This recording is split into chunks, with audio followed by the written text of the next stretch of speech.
Deborah Simpson. We're so... She is not a stranger to most of us. She has been coming to see us several times here recently, and we just appreciate her so much for her time and efforts tonight. Thank y'all so much. Thank y'all for coming out, and together we are not watching the Major League All-Star game. Baseball is my favorite sport, and to my family and I, it's really special.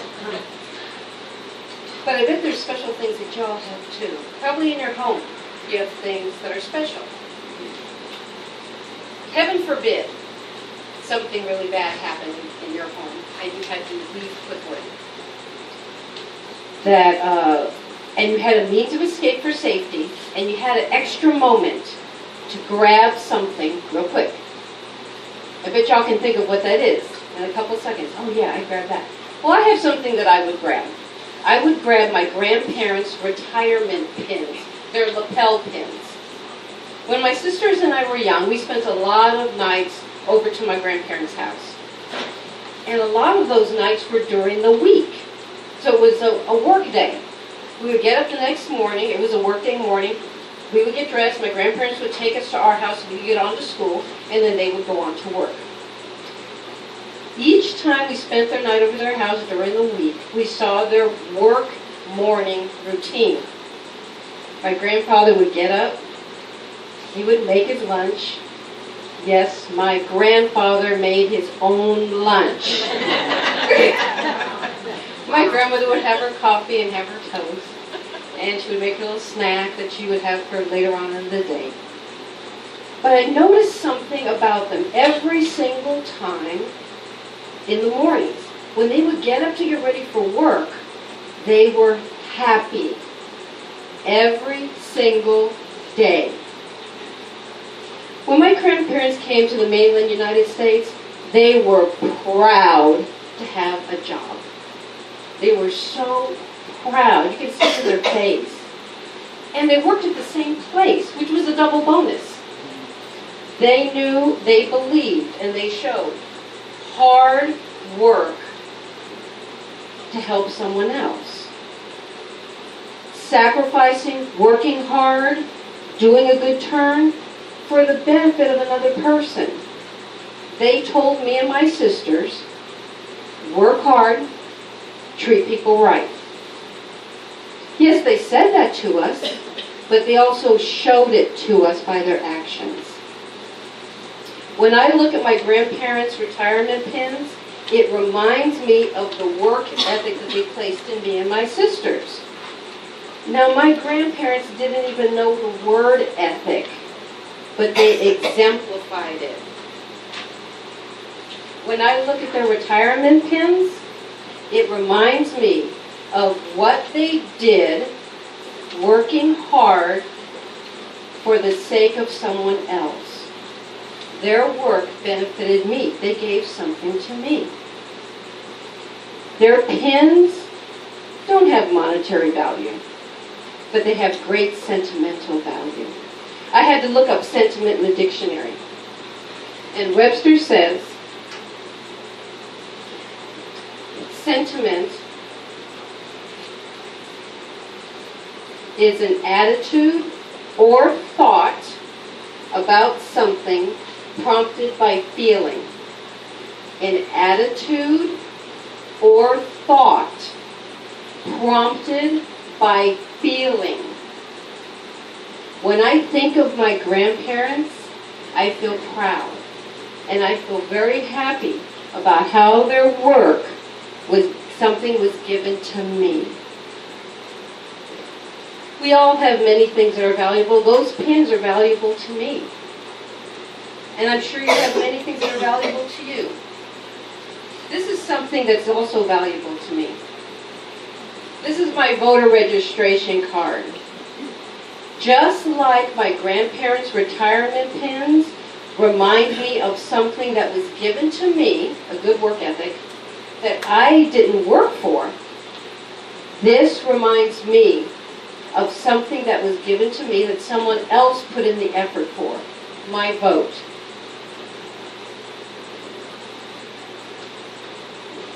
We all know people in the past have worked hard for us to have the vote. We know there were many people who did much. But sometimes I think we know that up here. It's kind of floating around. Oh yeah, I know. Oh yeah, I know. But do we know it here? Do we know it here? Do we know it here? Where you really understand the cost. In the beginning of the 20th century, many people were trying to get the right to vote.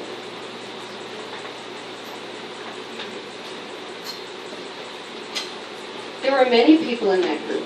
There were poor people, there were black people, there were women. I want to focus on women just for a second.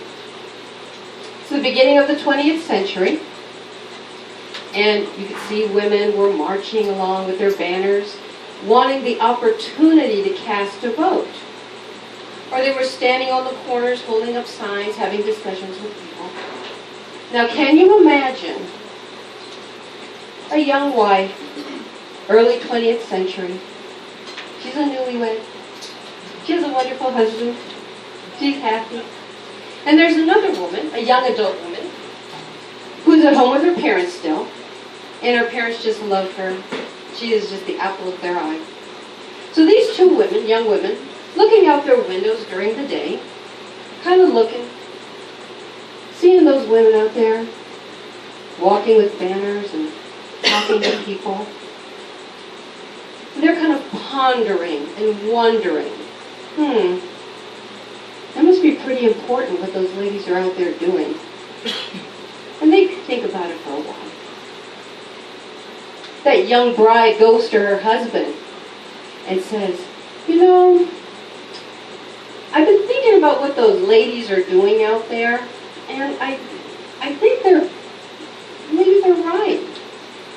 That young adult daughter goes to her dad and says, you know what, Daddy, I think those ladies that are out there, I've been watching them, and I think that I'd like to have the right to vote as well. Well, that wonderful husband and that doting father, they both look at their loved ones, and they turn to them, and they grab them by the arm and say, that won't happen in my house. That wife looks at her husband and says, oh, my husband. And that daughter looks at her daddy and says, I never would have imagined that to come out of my daddy's mouth. That was the opposition people faced. Women, black people, poor people, when they were trying to fight for a voice. The opposition was like a wall.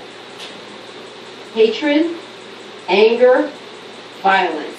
I can imagine that it was scary. But what did the women do in those days? They kept marching. They kept talking. They kept carrying those banners. And they ended up in jail.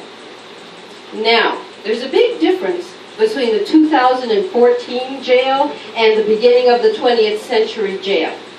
There were no female police officers at the beginning of the 20th century. There probably weren't any matrons in the cell blocks either. I do not need to go into detail as to what it must have been like for those women who had this wall of opposition against them in those jailhouses. The cost that they paid for all of us to have a vote, for all of us to have a voice, was real. We're going to pretend. It's her birthday. and she's my friend, so I know what she likes. So it's her birthday. I'm going to give her a gift. Happy birthday. There's your present. Oh, by the way, that's COD. So the man will be coming to your house tomorrow for payment. Is that the way we give a gift? No, not at all. We give a gift, we give it. It's hers. Does she pay for it? You can answer. No. Okay. She didn't pay for it. Who paid for it? I did. Okay? I paid for the gift and I gave it to her. I paid for it. I put the effort into getting it for her. I may have sacrificed to get something for her. It is hers. It is only hers. It's not mine, even though I paid the price for it. A lot of gifts that are given come with a very high price tag. Much sacrifice, much work, much effort. But yet, the end thing that you get is given away. Why? Why would somebody pay such a high price for a gift? Because I know she needed it. That's why I gave it freely. The vote is actually a gift. It is a gift given by the United States via a constitutional amendment to every citizen on their 18th birthday. It's actually a birthday gift. When you're 18. I think that's pretty cool. And somebody else bought it for you. Y'all know what GOTV is, right? Yeah. What is it? Get out the vote. Get out the vote. Okay, for those of you who didn't know that's what it meant, now you know. Get out the vote, GOTV. Now, get out the vote, while it sounds good on paper, isn't perceived that way by the people you're trying to reach. When someone says, okay, GOTV, we're going to get out the vote, in their mind, what they're thinking, you're trying to reach the black communities, the Hispanic communities, the young people, and the women. All of these communities, and I can speak more effectively on the black community, what they think when you come at them is, oh my gosh, it's an all-out assault. They think, oh, here they come. They want to get our vote. They're trying to get our vote. I have literally heard this all the days of my life. Listen to those words again. They're trying to get our vote. That sounds like someone trying to take something from someone else, doesn't it? When William and I first came to the Republican Party, and we were so excited because we read the history of the Republican Party, and we saw the platform, and it lined up with what we believed, and oh, thank you God, you showed us how to vote right now. We left one way of voting, we came to another way of voting. We were so excited, and the people that we were meeting with, they were so excited too. It was an election time. They said, okay, we're going to go out into the community, and we're excited because we're going to share our transformation from voting Democrat to now voting Republican. And so they were happy with us, and they were saying, okay, you're going to go out, you're going to share your story, and we're also going to register people to vote. And I said, oh, cool, let's go do that. And they were excited, and then one person said to me, and by the way, many people have said this since then. It was said to me, but don't register any Democrats. And I just stood there. I didn't say anything. But I got the deepest feeling of sadness inside myself. I was sad to hear someone say that. The first person in the black community who said, they're just trying to come and get my vote. And the Republican person that said, don't register Democrats, they have something in common. While one actually thinks someone can take your vote away, and the other one is encouraging the person not to use their vote, what they have in common is they don't realize their vote is actually a gift. When you give someone a gift, it belongs to that person. You can't take it away. The intent of the giving was for a specific person. Not for this person, not for that person, for this person. I'm going to give you something that's going to match you. It's theirs. Period. These two people didn't realize that at all. When you're talking about the vote, you aren't talking to women or young people or black people or Hispanic people or veterans or any other group.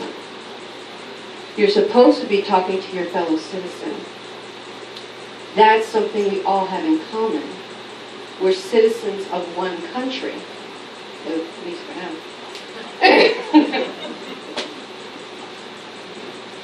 I submit that in terms of outreach, which I hate that term, outreach, that we share what the vote truly is. It's a gift with no strings attached. Now I know that makes some people feel afraid. People get scared. But they're not going to vote the way I want them to. Well, you know what? How somebody votes is none yet. Do I want all of y'all's completed ballots to look like my completed ballot? Yes. But it's none ya. It's none of your business. How someone votes is none of your business. I know it's kind of hard to deal with. You just go out. I submit to you. You go out and tell them what the vote really is. To you. Not necessarily the pat answer. What is it to you? I know what it is to me. When I go on election day and I go to vote, and I get my ballot, and I go, and where we vote, we walk in and you sit down at the table and you have the ballot right there, and we have to mark it with a pen, a little ballot marker. I'm telling you the truth. In just a split second, well, maybe one whole second, when I pick up that pen, I forget completely what's on that ballot. All I can think about when I pick up that pen is the price that was paid so that I'm able to pick up that pen. That's what it means to me. But you need to take it and what it means to you. Because then we'll go from knowing up here all the way to really knowing down here. Once it gets down here and it gets in your heart, you can't help but sincerity come flowing out of your mouth. Sincerity in your face. Sincerity in your body language. People will see it. Guess what people see really fast as well? Insincerity. When you're going for numbers, they spot you a mile away. When you're going because you have a wonderful information to give them, they see it and they feel it. The three things on a practical level, what do you do? Three things. And I've mentioned these three things before. Number one, you have your Constitution on your person at all times, the U.S. Constitution. Number two, you have the platform, the Republican platform, and I would even dare you to carry the Democratic platform just for a comparison, in your vehicle at all times. Number three, you have to have your 30-second commercial. How do you get your 30-second commercial? How do you spill it out? You have to have confidence. But confidence only comes from not being afraid. Don't be afraid of what the other person does with the information you give them. If you're giving them the truth with a capital T, you won't have any fear. Because you know you've left them with something wonderful and let them marinate on it. Leave it alone. Do not beat people over the head.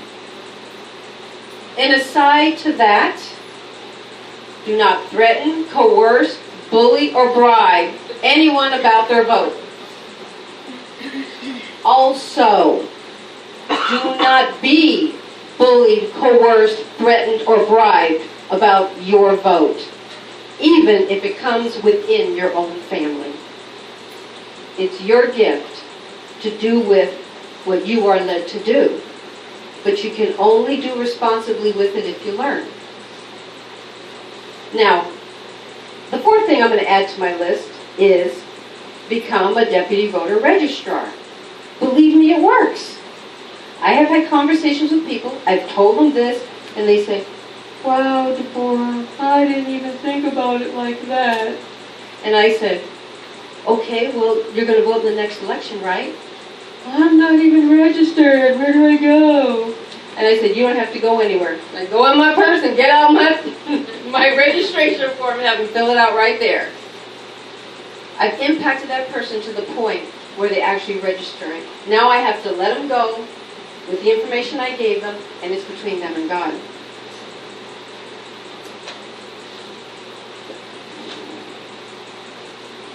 This gift, while sentimental, I have thoughts and attitudes about this gift of mine, also has power.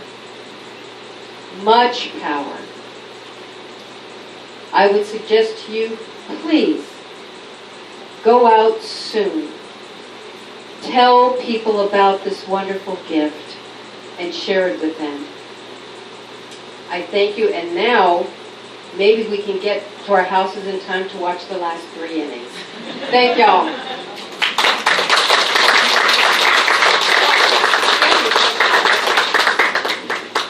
Hello, just a second. Did anyone have any questions they wanted to ask her? And you can ask questions about anything. This is my favorite part. Questions. I have questions for you if you don't have questions. No questions, comments. Don't be ashamed. See, I know they're looking like, oh, I don't want to be the first one to ask a question. In the blue shirt, you look like you have a question or a comment. You do, your face. None? Oh, yes, ma'am. When you were telling the story, I told United Methodist Women the story of the women that voted. Yes. And there, one scene that I remember, and one that I remember when you were talking, is they took one of the ladies, or not one, but more than one of the ladies, and they would have them eat raw eggs, take raw eggs in jail. And those women were persecuted so much. And when I ran for office, I was at a beauty shop one day, and I had won, but I sit there, and this woman was telling me, well, I was going to go vote, but I had to go have my nails done. I was having hair. And so I just didn't have time to vote. And so much I wanted to say, people died so that you would have the right to vote. And you don't go out and vote. And women are bad about that. We could change the world, women, if we would only go out and vote. That's right. That's right. And I just wanted to also add on is that the vote is one thing. Now, how you vote, that's a whole different talk. And I'm waiting for somebody to have a workshop on that so I can share all my reams of information about how to share different issues, about how to share information so people can make a good choice in how they vote. Yes? When you talked about your 30-second commercial, so what is your 30-second commercial? Like, how would you answer it? Now, usually people say, why do you vote Republican? And I just tell them the truth. I said, I changed my vote from Democrat to Republican on the issue of abortion. When God showed me in His Word that what we were doing was sacrificing our children. I mean, like a sacrifice of an altar sacrifice, demonic sacrifice. When the Lord showed me that, and that's what I tell them. And then they usually say, what do you mean? And then I give them the 10-minute story about what happened one Saturday afternoon at my house and how it changed my vote. Other questions? I think the questions are too in-depth. They don't want to ask. All right. Thank you. Thank you. thank you so much, Deborah. It's always a pleasure to have you here. I still haven't forgotten last year. Now you decided some more for me to remember, and you have a gift, and we thank you for sharing it with us tonight. At this time, I want to introduce Bruce Sherbert. He has some information for us that we're going to need.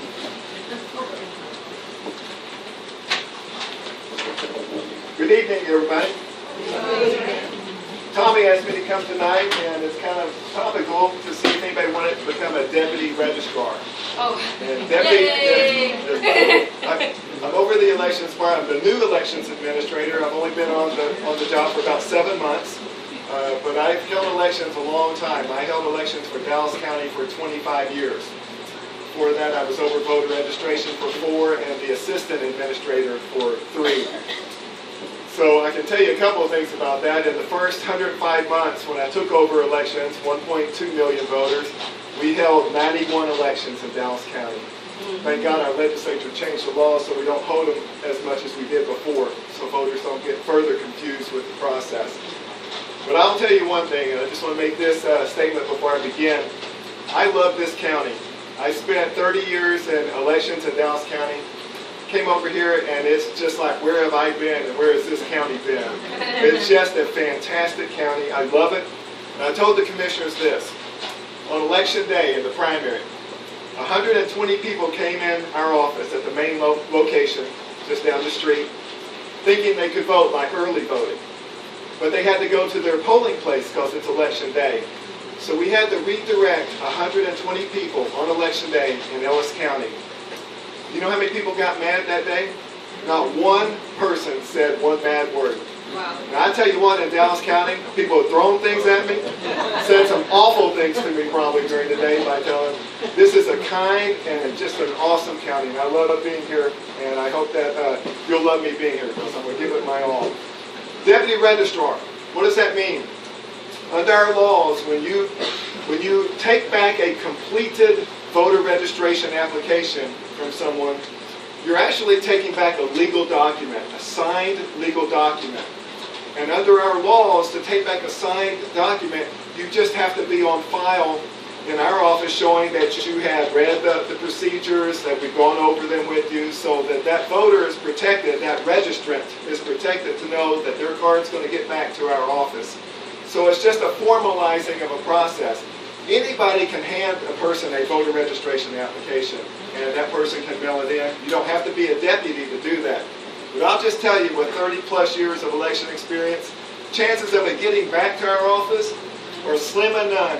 People have good intentions when they take that card from you to fill out, but it ends up on a dresser or a kitchen table or on the dashboard of their car. So it's important if you want to do this. And Tommy told me we have about 10 or 15. I brought 15 packets. So if we have more than 15, I'll come back and do it again, or we're just right down the street. I'd be happy to do that.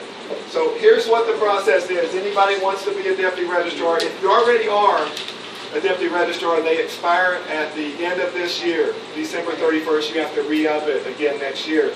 But if you're already a current deputy, you don't have to redo it. If you want to be a deputy registrar, it's going to take me about 5 minutes to tell you what to do. I'll pass out the packets. If someone could help me pass out the packets, I'm going to keep one of them. Just if you will, raise your hand. While those packets are being passed out,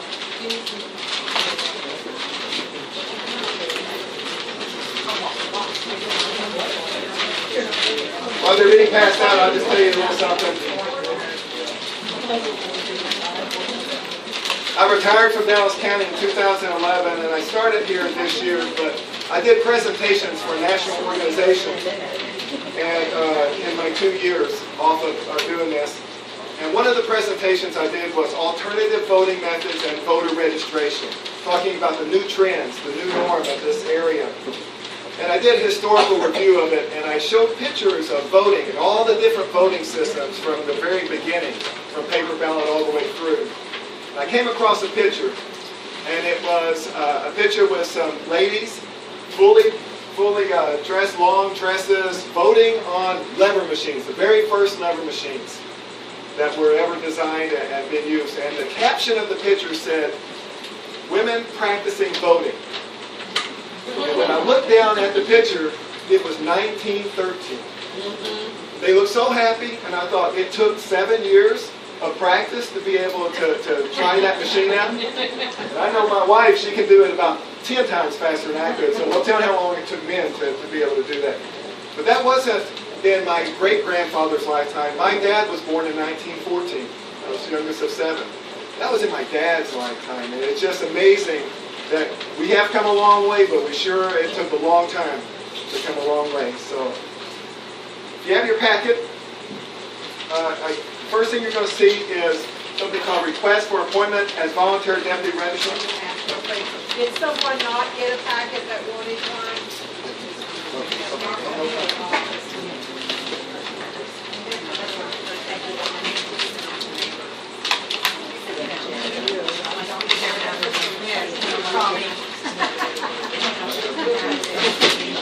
I'll come back again. Okay, so the very first thing you see is a request for appointment. This just needs to be filled out. All you need to put on there is your name, your address, a number if you can provide it for us to reach you. Don't worry about the VUID number if you don't have it. That's on your voter card, and we can look that up. If you have your voter card and you want to put it there, that's fine. It's not required. It's optional. And the signature and date. Now this will come back to me. There's another booklet, couple booklets in here. These booklets are going to be the rules for registering people to vote. A lot of times people have questions with that. You're going to have a receipt book, a little receipt book.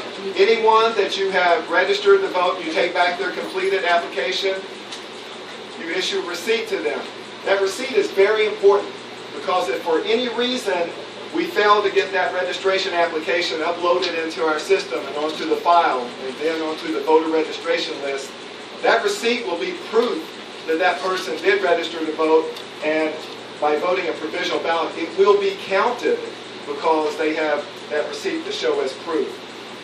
You'll have voter registration applications. We've highlighted the important things to know about the voter registration application. On that, the first thing, making sure that they state if they're a citizen or not, required to be a U.S. citizen or naturalized.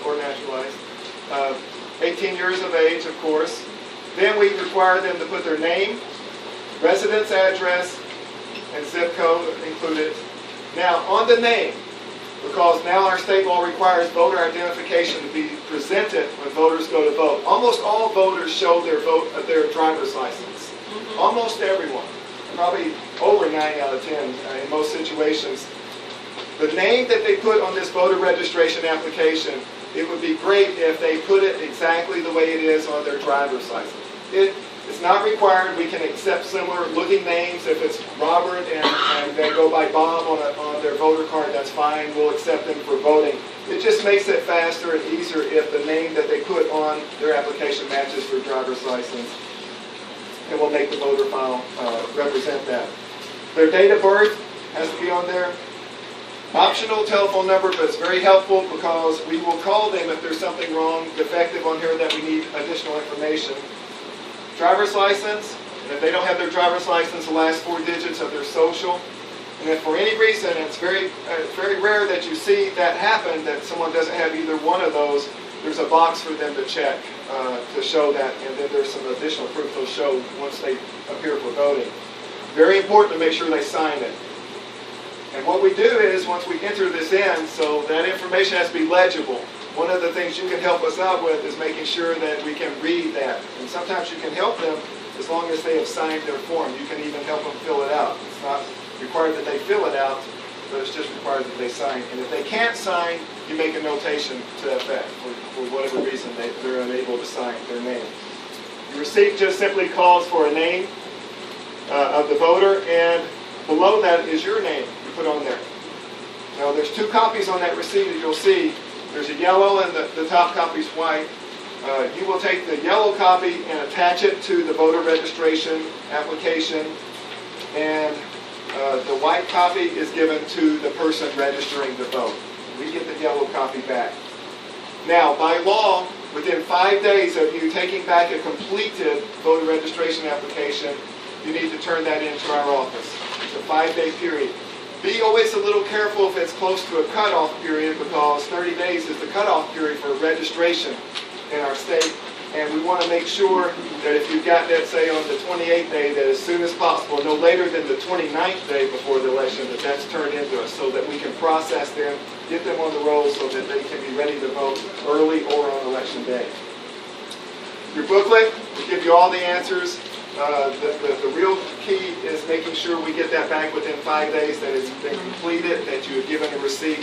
It's that simple. It's not complicated at all. And if you ever have any questions, call our office. We'll be more than happy to answer any of your questions. The only thing I need back from you will be the request for appointment as volunteer deputy registrar. So if you've completed those, if you can pass those back, and I'll be happy to answer any questions, but that's really all the information. I just have one question. I have two DCs. One of them is in Ellis County, but the other one is in Dallas County. We always give out voter registration cards because, of course, the state law was federally free. And with the federal mandate that you pass those out. If I become a deputy, is that a problem, or should I leave off on that? No, it shouldn't be a problem. And what if I go to both of my schools and some of them are, because Darwin is in Dallas County. Yeah, we're talking about 2 schools, 2 different locations that One you in could be, Ellis County. one in Ellis and one in Dallas County in your particular situation. And the only requirement under law is if you're actually participating in taking back a completed registration application, for example, in Dallas County, you would be a deputy registrar in Dallas County, doing the same thing you've done here. But you, in fact, you could be a deputy registrar in any county in the state, as many as you wanted to, but it's contained, when you do it in a county, it's contained for that one particular county. And you can hand out a card in any county.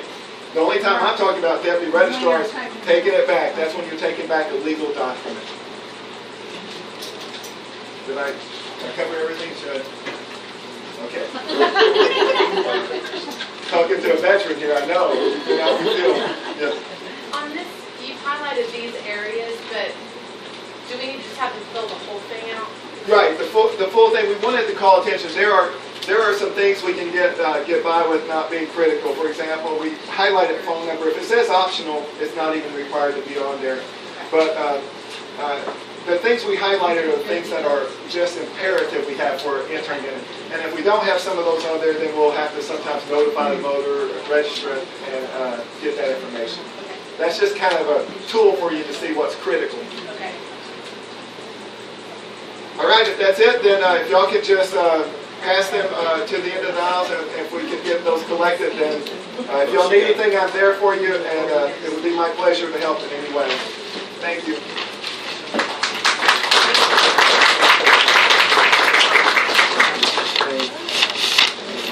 Thank you very much. We're so happy that you came and gave us this opportunity. If you did not receive a packet, you can go by the election office and pick one up. They'd be glad to help you out there. You don't swear them in? Do what? No, that's it. I'm Yeah, just- that's yeah. a true question. Yeah, but like, Maybe he's gonna do it it's after. I don't know. Yes, it's Okay, yeah, you'll need that. Well, actually, you don't really anymore. Don't tell people that. I know, I always tell Because they them, like to carry it. I tell them when they ask me that, it's Well, you can- not a bad idea to take it, so. You don't have to swear your deputies in? No. No, used to, it was years ago, we'd have everybody do the oath, but they That's take what I it away. When you sign it, you are actually signing the oath. Okay. Yeah, that's the confirmation of oath. Thank you, Bruce. We hear nothing but good things about you, Bruce. You're doing a great job. We thank you very much. We're glad to have you here. Thank you. Thank you. All right, we're going to take about a 15-minute break. We have some refreshments back there, and then we'll have our business.